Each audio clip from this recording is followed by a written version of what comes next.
In today's video, I'm going to teach you how to lower the iPhone half screen. Alright, so I'm starting here on my iPhone, and the first thing we need to do is open the Settings app. I'll tap on Settings to bring up the main menu where all your iPhone options are located. Once you're inside Settings, scroll down a bit until you see Accessibility.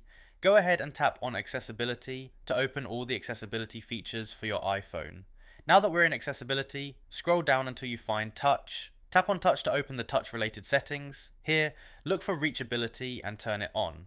This feature lets you bring the top half of your screen down so you can reach things easier with one hand. Once reachability is enabled, using it is simple. Just swipe down on the white bar at the very bottom of your screen, and the top half of your screen will slide down, giving you easy access to everything without having to stretch your fingers.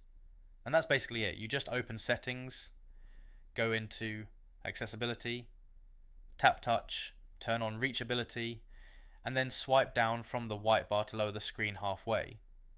So that's how you lower the iPhone screen to half for easier one-handed use.